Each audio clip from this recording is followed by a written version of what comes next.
La entrevista contextual. Un espacio de la red de habla hispana de psicólogos contextuales, donde se realizan periódicamente entrevistas a expertos para hablar de los abordajes más actuales de las terapias psicológicas de tercera generación. Hola a todos, mi nombre es Abdón Rivero y estamos en una nueva entrega de la entrevista contextual, el programa que trae expertos en terapias psicológicas de tercera generación. Es un programa promovido y realizado por la red de habla hispana de psicólogos contextuales, donde invitamos a expertos para hablar de los abordajes más actuales de las terapias contextuales. Hoy contamos con más de 3.700 seguidores en nuestra red social de Instagram, de la cual hacen parte psicólogos y médicos psiquiatras interesados en las terapias psicológicas de tercera generación. Nuestra comunidad está conformada por psicoterapeutas, docentes, conferencistas, escritores, investigadores de diferentes países de habla hispana como Panamá, Venezuela, Perú, El Salvador, Guatemala, República Dominicana, Colombia, Argentina, México, Chile, Costa Rica, Nicaragua, Honduras, Ecuador, Uruguay, Paraguay, Cuba y España. También llegamos a psicólogos hispanohablantes en Canadá y en Portugal. El día de hoy tenemos un tema muy interesante, herramientas de abordaje de la conducta suicida desde DBT, terapia dialéctico-conductual. Nuestro invitado de hoy es de Uruguay, es el doctor Alan Berger-Felder, a quien en este momento voy a llamar a nuestra reunión.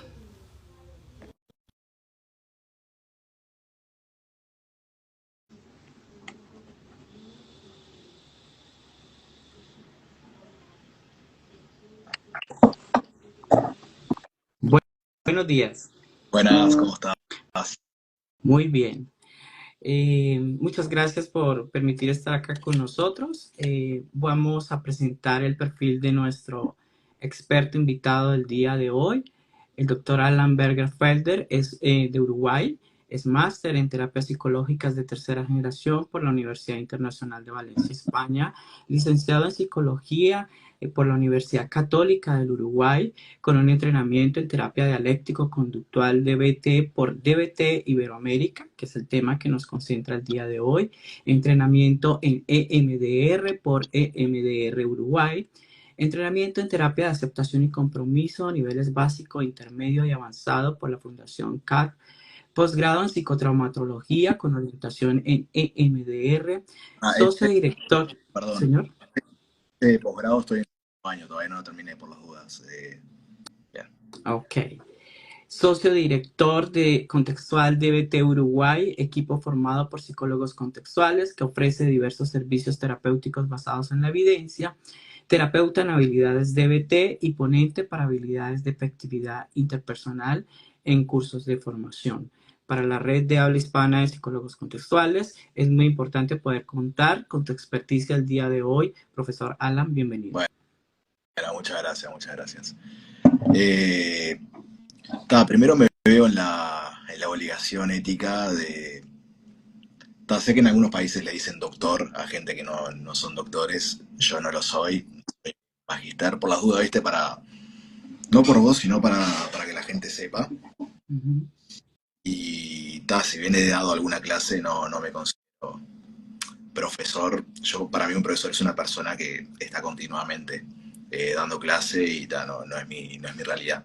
Pero igual muchas gracias por la presentación. Está bueno escucharla y está bueno también que me hayas invitado. La verdad que estoy muy agradecido.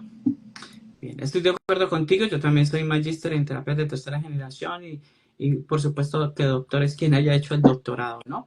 Entonces eso está muy bien. Es un poco de ir llevando a nuestros colegas a conocer sobre esta mentalidad. Y bueno, entonces voy a dirigirme a ti como Alan para poder dirigir esta entrevista. Y entonces, bueno, como todos sabemos, hoy vamos a recibir algunas herramientas de abordaje de la conducta suicida desde DBT.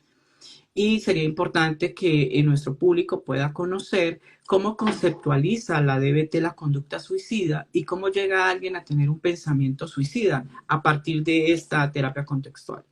Bueno,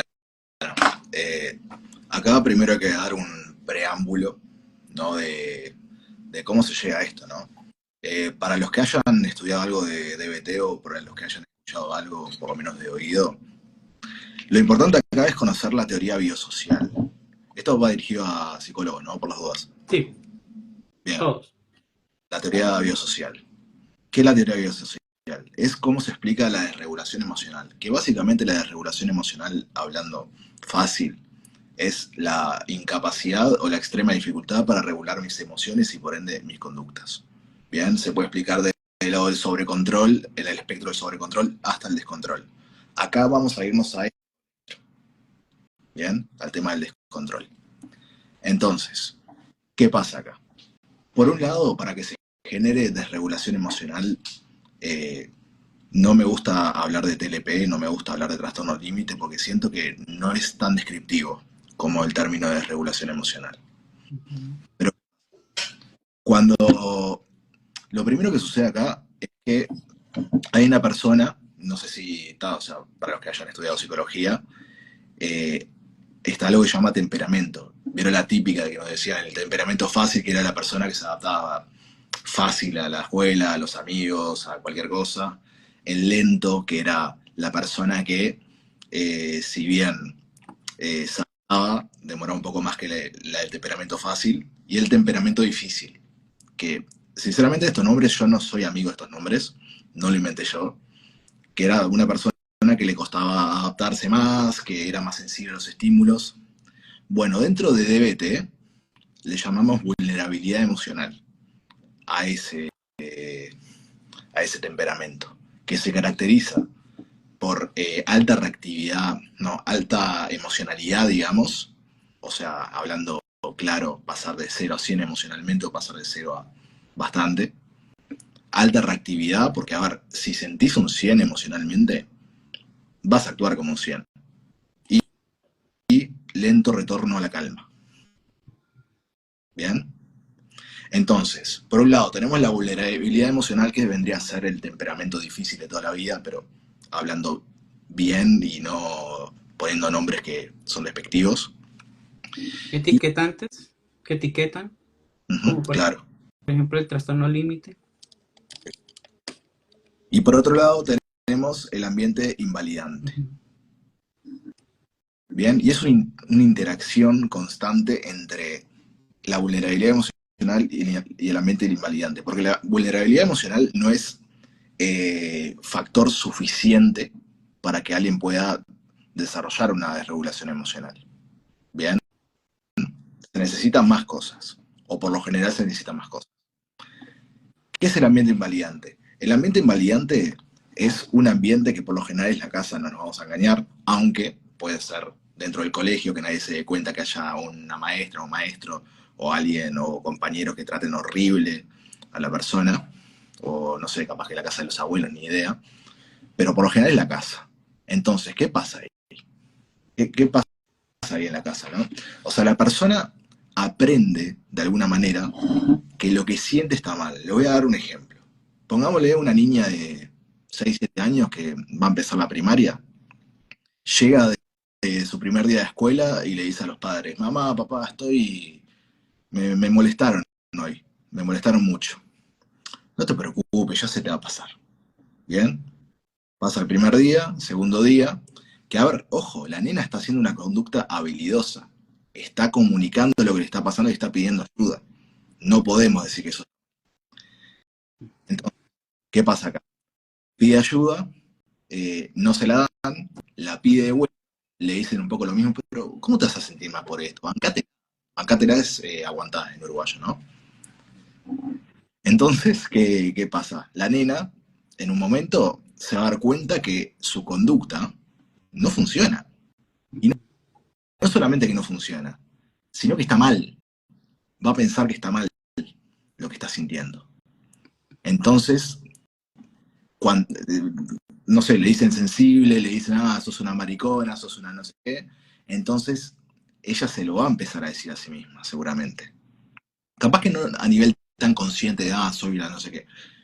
Pero lo que tienen ese tipo de palabras que uno se dice a uno mismo es que castigan y no te dicen qué hacer diferente. Ujú. Entonces, es que primero yo pienso que está mal lo que siento. Después, ya esa nena no va más a pedir ayuda de esa manera. Pero como las emociones no se pueden apagar, ¿qué pasa? Ya no va a pedir ayuda, va a romper un jarrón, va a romper algo.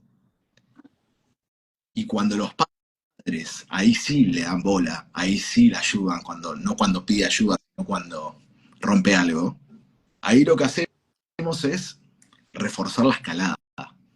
Porque, a ver, hay veces que no le van a decir que sí, no la van a ayudar, pero algunas veces sí.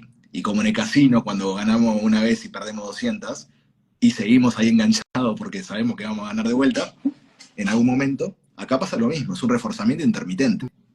Entonces, Ujú. a la... Bien. Entonces, ¿qué pasa acá? La persona crece sin confiar en sí misma, no sabiendo qué siente, porque ya desde chica como que decía, no, lo que siento está mal, entonces intentaba reprimírselo, intentaba ocultarlo. Entonces, las emociones no solamente cuando se apagan es que vuelven, sino que se aumentan. Ujú.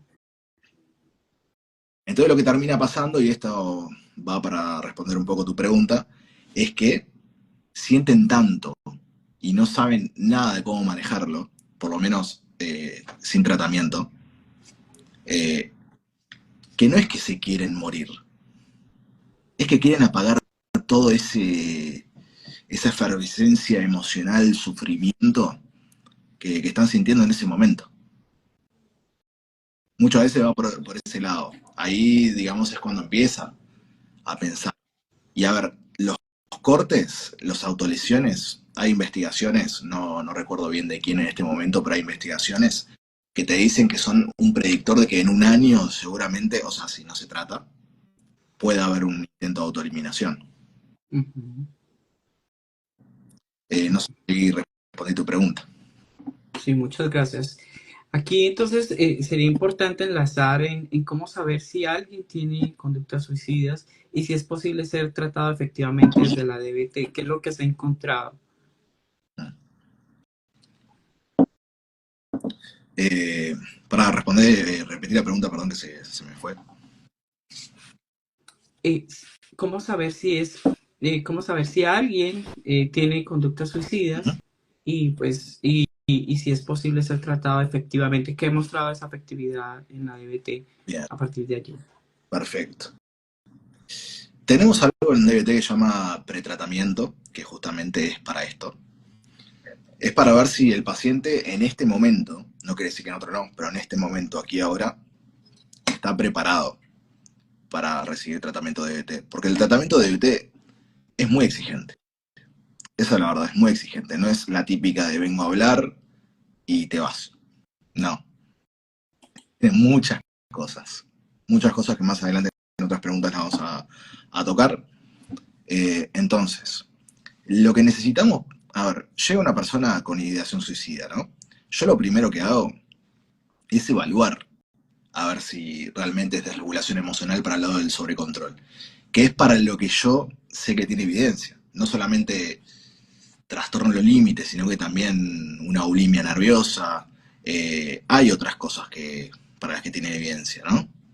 Entonces, muchas veces los psiquiatras diagnostican TLP, pero en realidad va más que nada para el sobrecontrol. Y hay o sea, el intento de autoeliminación o la autolesión. Entonces te topas con personas que te dicen que tienen TLP, que son muy para adentro, que en realidad tuvieron un intento y fue recontra premeditado y son cero impulsivos. Y ahí como que la evaluación como que intenta descartar eso, ¿viste? Porque hay otro tratamiento que sí tiene evidencia para este tipo de personas, que es RODBT, que es todo lo Ujú. contrario. Ujú. Eh, Primero, evaluar si hay desregulación emocional tirando para el sobrecontrol. Segundo, clarificar metas. ¿Para qué venís acá?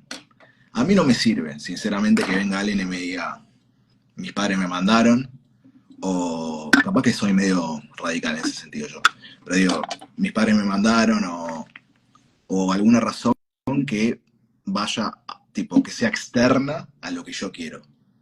Porque si la persona, o sea, lo que yo quiero me refiero yo como paciente, ¿no? Ujú.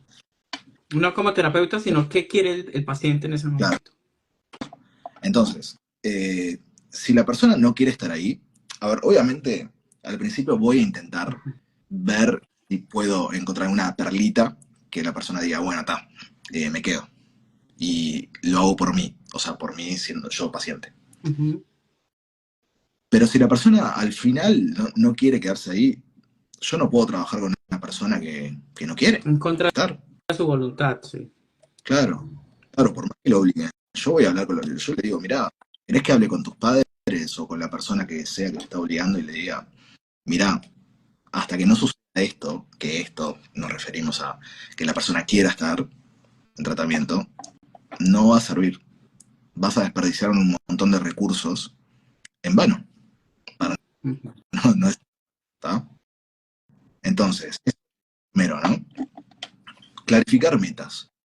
Ahora estoy haciendo un curso con Pablo Boyano, que es de BT avanzado, que justamente nos enseñan a pulir ciertas cosas que en los entrenamientos más básicos, más estándar, como que flaquean un poco, pero porque no pueden enseñar todo. Clarificar metas, ¿no? Uno, eso es lo primero, ¿no? O sea, tiene que tener metas, aunque sea mínima. Entonces nos enseña a verlas desde el reforzamiento positivo. O sea, ¿qué voy a obtener yo si todo esto, no te digo que este sufrimiento no desaparece, sino que merma a niveles tolerables? Ta, quizás voy a estar me gustaría poder estudiar de tal carrera. Me gustaría tener una familia. Me gusta, bien, no a nivel de agarrar y decir, no, quiero dejar de sufrir. Eso no es una meta. Eso es una consecuencia, digamos. Una consecuencia de la situación en la que está envuelta en este momento. Claro. Ujú. Entonces, eso sí, obviamente es importante que quiera dejar de sufrir, pero no es una meta. Primero, clarificar metas. Una vez que clarificamos metas, ver las conductas problema. Que, a ver, suena muy poco amigable la frase conducta problema, pero es básicamente cualquier conducta que atente contra la vida de la persona o que obstaculice las metas anteriores que vimos. Es una conducta problema, sí o sí. Es básicamente eso, o que atente contra su vida o que obstaculice llegar hasta donde quiere llegar. O sea, podemos matizar mucho más, pero yo creo que no es el objetivo ahora. Básicamente es eso, ver qué conductas problema tiene la persona. Sí, y teniendo un hilo conductor con esto que tú acabas de decir, que entonces DBT no es así de sencillo, nomás nos vamos a sentar de hablar allí. Entonces, hablemos un poco de esas estrategias de compromiso que se emplean en la terapia, porque tú dices, esto no es esto es una terapia un poco exigente por la complejidad también de los casos que se atienden a partir de allí, ¿no? Entonces, como cuáles son esas estrategias de compromiso que se emplean en esta terapia como tal. Déjame un poquito terminar esta parte. Ya vamos a eso porque me quedó algo importante. Después hay que explicar el modelo, o sea, cómo funciona DBT, que después lo vamos a hablar. Y obtener compromiso, porque la persona tiene que, o sea, para que la terapia DBT funcione, tiene que cumplir cosas. Y tiene que estar comprometida con estas cosas. Porque Hacer. si me dice, bueno, no sé si estoy dispuesto a trabajar, no sé si estoy dispuesto a dejar de cortarme, ya empezamos mal. Ujú. Realmente voy a intentar convencer a la persona con lo que vamos a hablar ahora, pero la realidad es que si no la persona no quiere dejar de cortarse, no hay mucho que hacer. Ahora sí, a estrategias, ¿no? Me habías preguntado qué estrategias usamos, digamos. Yo sinceramente, yo no es que use tanto estas estrategias, las voy a nombrar y las voy a explicar porque es lo que me preguntaste y es lo que te enseñan. Yo me digo que estas estrategias, unas directamente no las uso, pero otras como que las mezclé un poco con mi personalidad y con mi manera de ser, porque me parece que la flexibilidad es la base un poco de manejarse bien, ¿no? porque si uno actúa como un robot, haciendo tic, tic, tic, no suma. Le voy a explicar pros y contras. Esta es la primera estrategia, que yo creo que mucha explicación no tiene. Es, a ver, ¿cuáles son los pros de vos tratarte con DBT, con la terapia que tiene más evidencia para la regulación emocional? ¿Y cuáles son las contras? Las contras está, voy a tener que trabajar mucho, voy a tener que hacer las habilidades, voy a tener que hacer un registro diario, pero los pros es que vas a estar vivo, vas a poder llegar a tus metas, o sea, no sé si a todas, porque a ver, tampoco somos una secta, no les vamos a mentir, pero hay muchas que seguramente las alcancen, o tengan más probabilidad de alcanzarlas haciendo DBT que no haciendo. Entonces está poner las cosas sobre la mesa, ¿no? Los pros y los contras. Los pros siempre van a ganar, la realidad es esa. Abogado del diablo, que esta es una muy divertida, que agarrás a la persona, le explicás, por ejemplo, cómo funciona, y después le decís, por ejemplo, no, pero igual es muy difícil, no sé, ¿vos estás seguro que querés hacer esto? Es como que te digas, sí, sí, 100% yo puedo. Bien, después hay otras que se llaman pie en la puerta y pie en la cara, que básicamente es, por ejemplo, le agarrás y le decís, está bueno, te dice, bueno, estoy a permanecer con vida por lo menos 6 meses. Hago un paréntesis. Después de esos 6 meses la idea es hacer otro contrato hasta que no haya necesidad de hacer contratos para que la persona viva. No es que después de 6 meses. No. Entonces, ahí, por ejemplo, lo que podés decir para usar esta estrategia, que yo en realidad no la uso tanto porque no me interesa, pero hay que explicarla, es, bueno, la evidencia dice que el tratamiento funciona mejor si te comprometes por un año. Y ahí como que haces que la persona, en teoría, ¿no? Si quiere, se comprometa por más tiempo a permanecer con vida. ¿Bien? Entonces, después hay otra que se llama compromisos actuales versus tipo compromiso del pasado. Por ejemplo, esto ya es cuando estás en plena terapia y te dice el paciente, no, pero yo no sé si puedo anotar el registro diario, yo no sé si puedo hacer esta habilidad. Entiendo que no puedas, pero ¿te acordás que me dijiste que lo ibas a intentar cuando estamos en el pretratamiento? O sea, conectar lo que dijo hace mucho tiempo con lo que está pasando ahora. Bien. Y hay muchas más que en realidad no sé si tienen tanto sentido, porque yo creo que las pueden leer y no yo acá aburriéndolos con algo que en realidad no sé si es tan relevante. No, claro, igual estamos hablando de generalidades porque este es un espacio muy corto.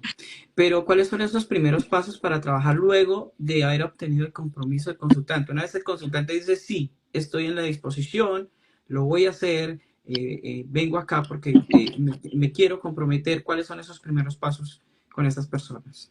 Perfecto. ¿Cuáles son los primeros pasos? Lo que necesitamos básicamente acá, porque lo que te dice la etapa 1, porque hay varias etapas en DBT, ¿no? Etapa 1, que es básicamente que la persona deje de intentar matarse, hablando claro, deje de matarse, y que reduzca las conductas que atentan contra su calidad de vida al mínimo. ¿Bien? Pero ¿qué pasa? La etapa supuestamente de llegar a esas metas y a lo valioso, a ese faro, ¿no? Que hablamos tanto en ACT, es... son un sonido, pues, no importa. Yo no quiero que la persona sobreviva a base de estrategias y habilidades, que está bien, pero yo quiero que ya de una, tipo, quiera vivir, que quiera acercarse a esas metas, que vaya a entregar currículums y a buscar ese trabajo, que empiece a estudiar. Por más que le resulte mucho más difícil a otras personas, que lo haga igual. Porque no es una persona discapacitada. Puede hacerlo. Y puede hacerlo, le puede costar a nivel emocional, sí. Pero para eso estamos. Para ayudar. Por más malestar que tenga en ese momento, que lo puede hacer. No esperar estar bien para lograrlo, sino a pesar de ese malestar, él pueda realizar esas acciones. Claro. acciones comprometidas. Entonces, lo que buscamos es que la persona no solamente quiera vivir para sobrevivir como una persona que está dentro de un bote en la mitad del océano, no. Es loco, loca, o sea, acá decimos loco tipo amigo, amiga, o no es por loco de verdad, sino que la persona tenga algo de lo que aferrarse. Y eso es lo que va a hacer que la persona construya lo que tanto dice el eslogan de DBT, la vida que valga la pena ser vivida. ¿Bien? No estrategia ducha agua helada para para salir de la crisis. No es estar todo el tiempo en esa. Es trabajar con lo que para mí es valioso, para lo que para mí es importante. ¿Bien? Entonces, perdón, me mezclé un poco y empecé a hablar mucho. Repetime la pregunta de vuelta. No, tranquilo. Un poco lo que estábamos hablando era esto, ¿cuáles son esos primeros pasos para poder empezar después de que la persona ha obtenido ese compromiso? Y un poco lo que tú nos decías es el que pueda la persona realizar esas acciones a pesar del malestar, ¿no? Y se llega un poco también a la conclusión de ese lema de Marsh Linehan de vivir una vida que valga la pena ser vivida, ¿sí? Entonces, una vez teniendo un poco más claridad frente a esto, pues ¿cuáles serían esas principales formas de abordaje a través de los módulos que emplea DBT? Igual voy un poco a seguir la pregunta anterior, si no te molesta. También es que la persona vaya al entrenamiento en habilidades, que es donde va a aprender todas esas habilidades que la persona por X o por Y o no ha aprendido a lo largo de su vida, o sabía de antes, esa niña que le pedía ayuda a los padres, que le dijeron que estaba mal, básicamente, capaz que no directamente le dijeron está mal pedir ayuda, pero de alguna manera se lo hicieron notar. Y bueno, habilidades de mindfulness, básicamente, ¿para qué sirve el mindfulness en DBT? Hablando plata, hablando claro, es para que la persona se dé cuenta de lo que está sintiendo antes de hacer la conducta problema y no después, porque después seguramente se vaya a arrepentir. Eso, digamos, es lo principal. Después, obviamente, para estar más presente, eso sí, pero lo principal es esto que te estoy diciendo.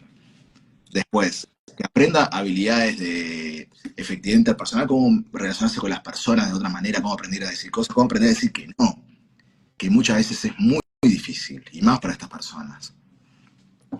Salir de relaciones tóxicas, hacer amistades, aprender qué emociones tengo, porque a veces es tan básico como no saber esto que tengo en el pecho qué significa, ¿no? Tengo ganas de que tengo de romper algo o de lastimarme, ¿qué significa? Entonces, es aprender primero qué estoy sintiendo, qué emociones tengo, cómo se manifiestan en mí, cómo regularlas, y también cómo salir de las crisis emocionales. Y aprender a hacerlo yo solo a la larga. Un poco eso, o sea, que aprendan habilidades, que se acerquen a sus metas, básicamente es un poco eso, y que dejen de atentar contra su vida y se minimice lo máximo posible las conductas que atentan contra su calidad de vida. Okay. Entonces allí ya podríamos revisar a nivel general esas principales estrategias en los módulos DBT. Bien. Más que módulos, yo creo que la pregunta iba más enfocada a lo que era las partes que tiene DBT. ¿Qué hace? Tipo, ¿cómo funciona DBT? Lo primero que tenemos es el entrenamiento en habilidades, que es un poco lo que expliqué antes, y las habilidades que expliqué antes. Entonces, son como clases dinámicas, ¿no? O sea, sí hay dinámicas de grupo o roleplay, pero no es un lugar donde, por ejemplo, en Alcohólicos Anónimos, que agarran y dicen, hola, hace 10 días que no consumo. No es el lugar para hacer eso. ¿Bien? Aunque sí se pueden hablar de algunas cosas. El otro día apliqué acción opuesta, cuando casi tengo una discusión con mi pareja de aplicar acción opuesta y le dije para hablar después. Eso sí se puede comentar, pero no se habla, digamos, de conductas que atenten contra la vida. O por ejemplo, si alguien está teniendo un trastorno alimenticio, no se habla de atracones o purgas o de conductas de ese estilo. ¿tá? De conductas, problema en general. Bien. Entonces, es como una clase interactiva en la que aprender las habilidades. Después va la segunda parte, que es la terapia individual. Que aparte, obviamente, de hablar de cómo uno está, de lo que ha pasado la semana y eso, lo que se busca más que nada es generalizar las habilidades aprendidas en el taller a mi vida en particular. Hay una habilidad estaba muy famosa dentro de DT, que es el Learman. No sé si alguna vez has escuchado. Claro, que es cosas a aprender a decir que no. Entonces, perfecto, yo aprendo cómo funciona el Learman en el taller, pero claro, yo ahora tengo que pedirle a mi madre que me deje salir de noche. Entonces, bueno, entre yo y el psicólogo vamos a ir viendo cómo hacerlo para mi vida particular. Después, lo voy a practicar capaz en terapia con el psicólogo, él haciendo de mi madre y yo diciéndoselo, para ir moldeando la conducta, ¿no? Después tenemos el coaching telefónico, que esto es obviamente encuadrando también. De tal hora a tal hora, de tal día a tal día, vos me podés llamar, pero no es para hablar, no es un espacio de terapia en el consultorio, es para aplicar las habilidades, para ayudarte a generalizar las habilidades en tiempo real. Entonces, el coaching telefónico sirve. Por lo general se usa para críticas, ¿no? Para cuando la persona tiene ganas de autolesionarse o tiene ganas de quitarse la vida o algo así. Es para que la persona aplique las habilidades conmigo en el teléfono. ¿Bien? Y ahí va a aprender a hacerlo de a poco ella sola. Porque yo las estoy moldeando en tiempo real y le estoy enseñando cómo hacerlo. Le estoy enseñando matemáticas, básicamente. Pero también puede servir para habilidades del taller. Por ejemplo, ese diarmen que practicamos en sesión, o yo le dije, mirá, escribí el speech antes de hacerlo con tu mamá y llamame para practicarlo. Y ahí me habla, hola Alan, ¿cómo estás? ¿Podés practicar ahora? Sí, dale. Me llama y me lo dice. Ahí está el tema del coaching telefónico. Y por último, la última parte de lo que es DBT es el grupo de consultoría. Que básicamente esto no implica directamente al paciente, implica indirectamente porque podemos llegar a hablar de él.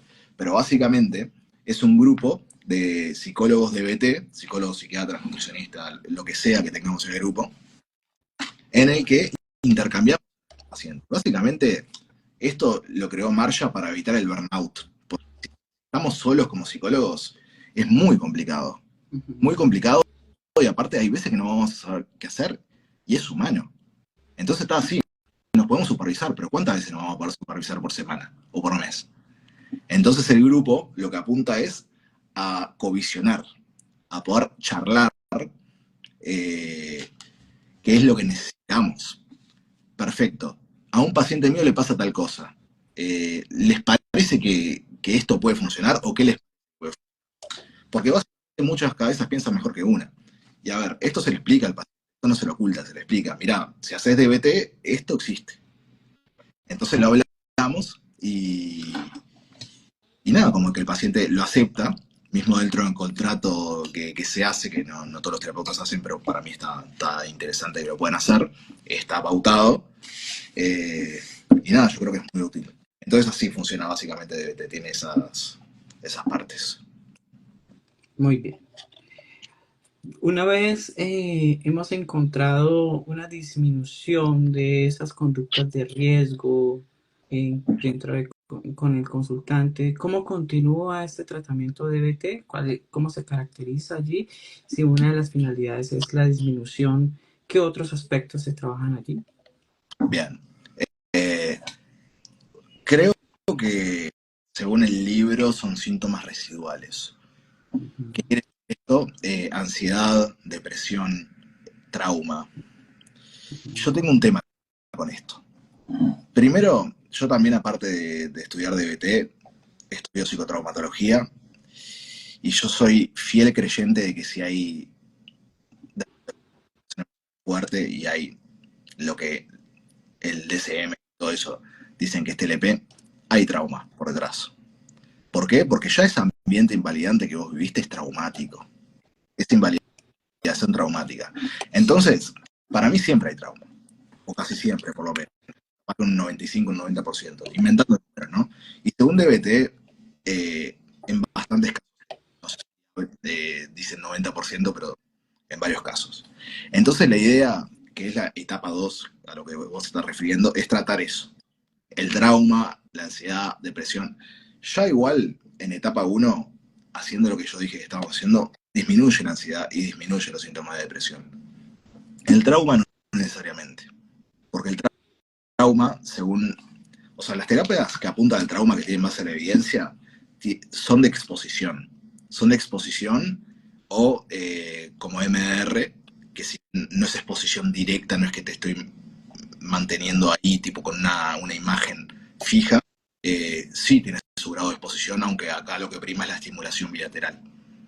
Bien, entonces lo que se busca en la etapa 12 es disminuir el trauma, disminuir más la ansiedad y más la depresión. Apunta un poco a eso y a seguir obviamente llegando a las metas y apuntando hacia los valores de uno. Muy bien. No sé si tengas algo más que agregar frente a esta pregunta o podemos continuar. Creo que no. Bueno, aquí llegamos a un aspecto muy importante y es cuáles son esas habilidades del terapeuta indispensables, necesarias, características que tú consideras para el uso del DBT para que éste sea eficaz. Recordando esta premisa que nos a través de la psicología encontramos de que podemos utilizar el proceso de abordaje más eficaz, pero si el terapeuta no tiene las habilidades, pues no vamos a encontrar unos resultados significativos en la atención con nuestros consultantes. Entonces tú, a partir de tu experiencia y de lo que tú has recorrido por DBT, ¿qué nos podrías ampliar sobre esto? Bien. En este caso en particular, yo creo que pasa que es una pregunta difícil, porque tengo que ver qué a mí me parecen importantes. Y lo primero es, desde el lado, digamos, del reforzamiento, extinción, etcétera, ser constante en ese sentido. ¿Qué quiere decir? Que en DBT hay una ley que se llama ley de 24 horas, no sé si ley o no me acuerdo bien cómo era, pero estaba de 24 horas, que era básicamente, si la persona te llama, o sea, coaching telefónico, y ya hizo la conducta problema, si ya se cortó, por ejemplo, o sea, el paciente lo sabe, ¿no? Desde antes, no es una sorpresa. Si ya se cortó, yo por 24 horas no puedo atender el teléfono. ¿Bien? ¿Por qué? Porque estoy extinguiendo. Porque yo, en realidad, lo que le estoy dando en este momento es contención. Ese es el reforzamiento por haberme pedido ayuda antes de hacer la conducta problema. Si la persona en ese momento tiene autocuidado y usa las habilidades, pero capaz que tiene duda de cómo usarlas o necesita una mano, yo le doy esa mano. Ahora, si la persona ya se cortó, yo sí la atiendo, estoy reforzando la escalada. Fuerzo la escalada, voy a hacer que la conducta siga y continúe.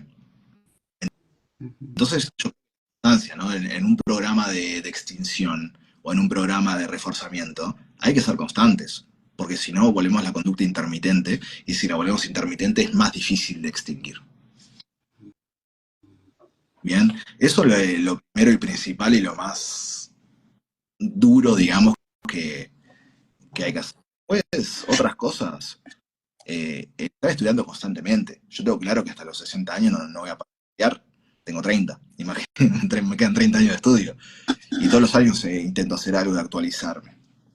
Porque siempre hay más evidencia, siempre hay otras cosas que, a mi entender, se pueden complementar muy bien con la DBT. Por eso estoy estudiando psicotraumatología. Y tener interés, o sea, no quedarte solamente con el librito de Juan Pablo o el librito de Marsha, que están excelentes y de hecho son, digamos, las bases, sino también leer otras cosas. Informarse y formarse también, constantemente. Y no tener el balde en la cabeza de decir, No, sigo el protocolo a rajatabla, que por lo general al principio es lo que sucede, porque es como te enseña que tiene que ser, sino vos hacer propio ese protocolo y poder amoldarlo a tu personalidad y a tu calidad de terapeuta, digamos. Yo creo que es un poco eso, no sé si... Y obviamente tratar bien a la gente, ¿no? Que me parece que es importante. O sea, un terapeuta de DBT no es malo, no es una persona dura. Yo suelo ser muy cálido, no suelo, como diría Juan Pablo, dar mucha descarga eléctrica porque no es mi estilo, pero cuando hay que extinguir, hay que extinguir. Pero yo en realidad no soy un terapeuta malo, no soy un terapeuta que le habla mal a los pacientes, soy un terapeuta, te hablo así. Te hablo así y cuando me estás contando algo tuyo, soy cálido. Y yo creo que estaba un poco eso en realidad. Bueno, y la gestión personal, porque sí, lo que me has hablado es importante, lo que nos has hablado es importante, pero está más relacionado un poco como con esas habilidades, esas habilidades que se adquieren un poco con el conocimiento, pero esas habilidades mías, personales, que inclusive pueden llegar a interferir dentro de terapia y que también pueden llegar a impactar de manera negativa esos procesos. ¿Qué nos podrías ampliar frente a esto? Porque pareciera que DBT no es para todos los terapeutas. Eso es un poco lo que en el conocimiento que tengo. Y algunos terapeutas no ven DBT muy atractivo por todo esto del coaching telefónico, por todo esto de estas conductas de riesgo. Entonces, no sé si podrías ampliarnos un poco la información. Bueno, tener en claro, y esto me parece que lo primero que hay que hacer es ir un poco a terapia. No te digo como el psicoanálisis, ir tres veces por semana o ir obligatoriamente, pero por lo menos un tiempo para poder conocerte y conocer un poco tus límites personales. Hasta qué punto puedes llegar, hasta qué punto vos no estallás como un volcán, sino que ver lo que puedes hacer y esos límites personales poderlos transmitir. A mí me pasó que una paciente hace poco, que ni siquiera había ido ni una vez a terapia, me la pasó un amigo, empezó a llamar, y todavía yo no le había atendido ni una vez. Llamarme. Y yo le tuve que decir que pare, que ya cuando pudiera yo, la iba a, la iba a llamar. Y tuve que decir de vuelta. Bien, o sea, ese es mi límite personal, eso es un límite personal. Yo creo que es un poco eso, el tener en cuenta tus límites personales. Creo que te referías un poco a eso, no sé bien a qué. Sí, un poco a esto y a la gestión emocional, ¿no? Cómo gestionamos nuestras emociones, porque, bueno, en mi experiencia he tenido la oportunidad por varios años de trabajar con pacientes institucionalizados que presentan este tipo de desregulación emocional. Lógicamente, dentro de estos centros de unidades de salud mental, pues nos encontramos que directamente está la etiqueta y el diagnóstico, trastorno límite de la personalidad, bueno, este tipo de etiquetas como tal, pero cuando nosotros hacemos este tipo de abordajes un poco más contextuales, estamos más llamados a buscar este tipo de recursos y activar a las personas frente a esas metas que quieren alcanzar. Y eso es lo que hace rico las terapias contextuales, que marcan la diferencia. Un poco cuando nos decían desde otros modelos, como el modelo cognitivo-conductual, cuando ese abordaje nos habla de que cambiemos un pensamiento por otro, lo que decían, lo que han dicho algunos de los autores es que esto termina siendo un poco invalidante para los consultantes. Y esto, pues aquí es donde marcamos un poco las diferencias frente a otros tipos de abordajes que permiten tener en este caso, pues esa mirada que es lo que tú dices. Esto no es que no necesitamos ser duros, pero sí necesitamos poner límites para beneficio personal y porque al final la terapia no va a ser efectiva, porque vas a terminar reforzando un comportamiento que le va a generar un malestar clínicamente significativo al consultante. Quería agregar dos cosas a la pregunta que habías hecho anterior. La primera es conocer un poco, ¿no? Información sobre la desregulación emocional, porque hay mucho mito, mismo dentro de los psicólogos. O sea, yo cuando estudiaba la carrera, no, una persona con TLP, no, cuidado. Y no, o sea, con el tratamiento correcto, que es este, hay otros también, pero yo me especialicé en este, la persona puede estar bien. El tema es que tenés que saber qué hacer, cómo manejarte y conocer cómo funciona la desregulación emocional. Yo creo que el desconocimiento y la ignorancia hace que hagamos cosas terribles y digamos cosas terribles. Eso por un lado, y lo otro es las habilidades del entrenamiento en habilidades, nosotros usarlas. Incluido el mindfulness. No les digo que todos los días hagan 1 hora por día de meditación, no estoy hablando de eso. Estoy hablando de, o sea, sí, no les vendría mal al principio, por lo menos meditar un poco. Obviamente con los ejercicios de DBT, no con otros, porque lo que al final vamos a transmitir es DBT, y el mindfulness de DBT es particular, tiene sus características particulares, para que, o sea, les va a servir a ustedes también darse cuenta de lo que están sintiendo, mismo frente al paciente, para no mandarse como, perdóname el término, no mandarse una cagada, darse cuenta de lo que están sintiendo antes, porque capaz que por el impulso, por el enojo o lo que sea que les haga sentir la persona, el paciente que tiene enfrente, se mandan una. Y a ver, es humano, pero para que justamente esto no pase, hay que trabajar en uno, hay que practicar las habilidades. Por eso en el equipo de DBT se reúnen para aplicarse en las habilidades entre ellos. Esto es muy común encontrarlo en los equipos de DBT. Y en el caso de mindfulness, no se necesita de 1 hora para que tú destines de esto, porque los ejercicios pueden ser muy cortos, son de 2, 3 minutos que tú puedes realizar, lo puedes hacer caminando, conduciendo, en cualquier, dependiendo el tipo de ejercicio que se vaya a realizar, ya sea práctica informal o formal. Aquí hay una participante que nos pregunta, ¿puedes recomendarnos algún libro o un autor que nos permita profundizar en la desregulación emocional? Bueno, yo creo que, a ver, depende, si hablas inglés, evidentemente te voy a mandar con Linehan, no hay mucha. Marshall Linehan, que es la creadora de la terapia de DBT, pero si no hablas inglés, recomiendo los libros siempre de Foro, que es el de DBT estándar, que es uno gris, básicamente. Para lo tengo por ahí, se lo voy a mostrar.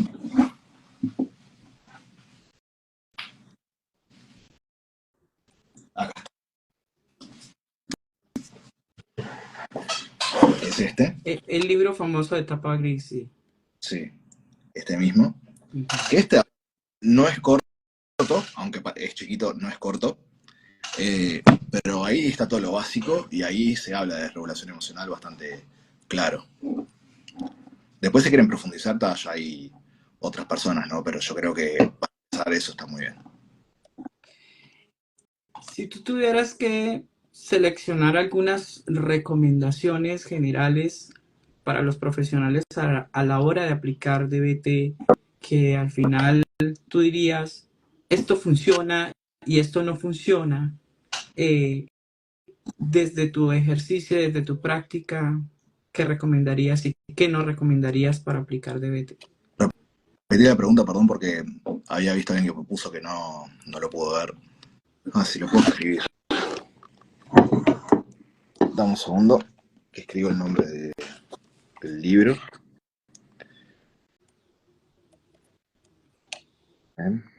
Terapia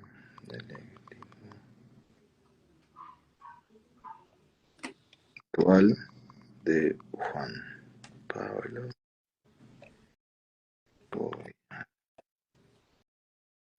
Listo. Ahora sí, pregúntame de vuelta, perdón. Terapia dialéctico-conductual de Juan Pablo Bolaños. Bueno, ya. Allí alguien estaba preguntando por el libro, ya él lo colocó, ya está allí en el chat.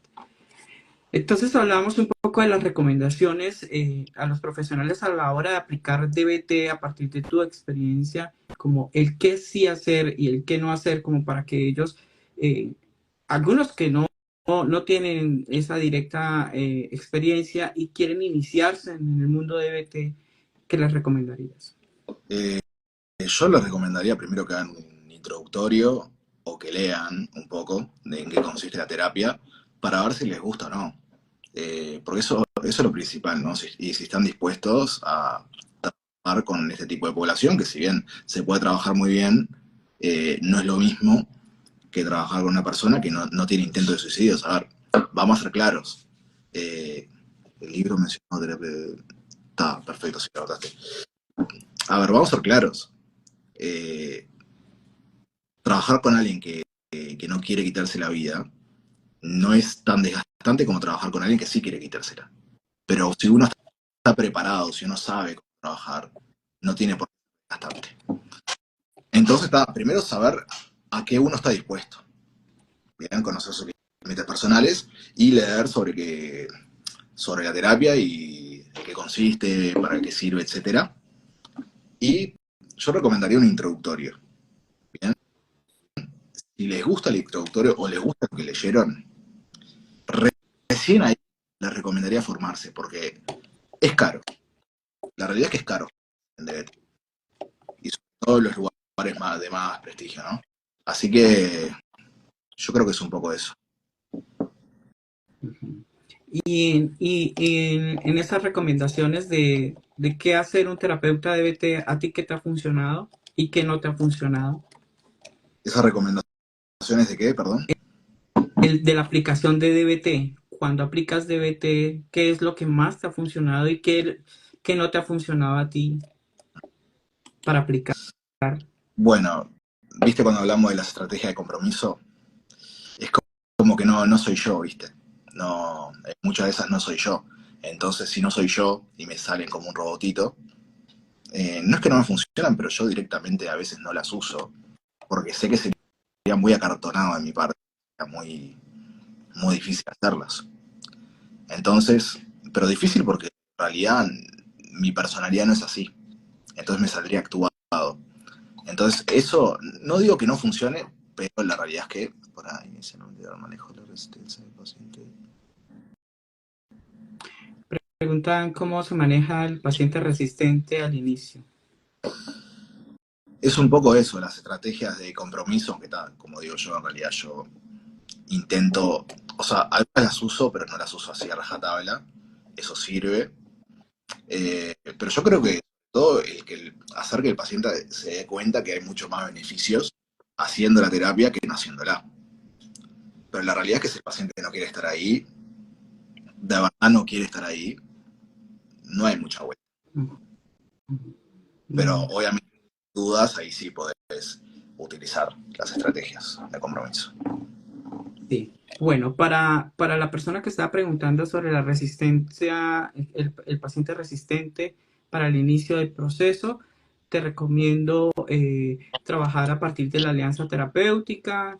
Se puede trabajar a partir, por ejemplo, si nos escribes, te podemos entregar la metáfora de los caminantes, que es una metáfora que tenemos como adaptación de la metáfora de los escaladores, que te puede ayudar a trabajar alianza terapéutica desde ese primer inicio, desde ese primer encuentro con tu consultante. Entonces, si nos escriben, se las podemos hacer llegar. Bueno, Alan, este tema es muy interesante, tiene muchas aristas, se necesita de mucho tiempo, pero creo que hoy nos has entregado información valiosa de manera general y creo que las personas que se unieron el día de hoy con nosotros, pues han quedado un poco movilizadas para bien en interesarse en un poco más sobre esta temática.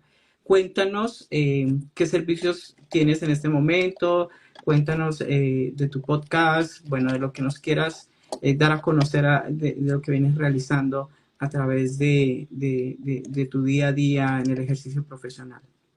Bien, lo primero, y es desde este Instagram, me parece que, si mal no recuerdo, me conecté bien, Contextual DBT Uruguay, que es mi equipo de terapeutas de Uruguay, justamente, que igual brindamos terapia individual, tanto presencial como online, no solamente desde DBT, sino que también hay EMDR, hay RODBT, hay activación conductual, hay ACT, o sea, dentro de las terapias contextuales básicamente abarcamos bastantes cosas. Entrenamiento en habilidades online, tanto de RODBT como de DBT. La idea es dar alguna charla así también cada tanto. En algún futuro quizás incursionemos en clases de DBT y de RO. Pero esos son proyectos que van a salir dentro de algún momento, pero todavía no están. Y respecto al podcast, es un podcast que no es del equipo, es mío. Yo me Date un Tiempo. No sé si capaz lo escribo. ¿Lo puedes colocar allí para que las personas te puedan seguir?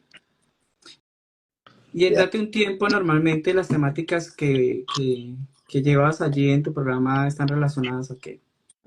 Es salud mental, no tanto enfocado para terapeutas, sino para público general. Y ojo, a ver, eso no exime que una persona que sí es terapeuta lo pueda disfrutar. De hecho, muchos amigos míos que son terapeutas o gente de mi equipo a veces lo ven y le gusta igual, sirve igual. Hablamos de depresión, hablamos de trauma. El último episodio, justamente, Eli de Mi Vida Border, que es una activista que tiene trastorno límite de la personalidad y ella hace activismo para que la gente conozca, para que conozca cómo fue su vida. El último episodio fue con ella, estuvo muy bueno, que justamente tiene mucho que ver con lo que hablamos hoy. Ella habla mucho de lo que fue DBT para ella, o sea, yo creo que es importante verlo desde su óptica, porque ella fue paciente y es paciente de DBT. De hecho, se acaba de unir. ¿Cómo estás, Eli? ¿Todo bien?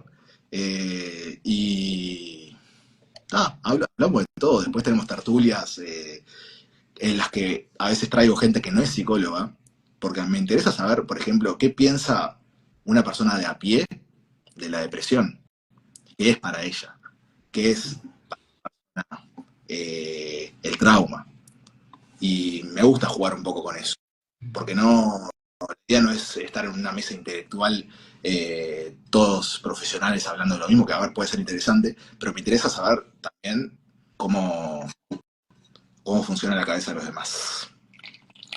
Otras perspectivas.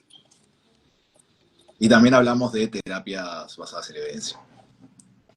Muy bien.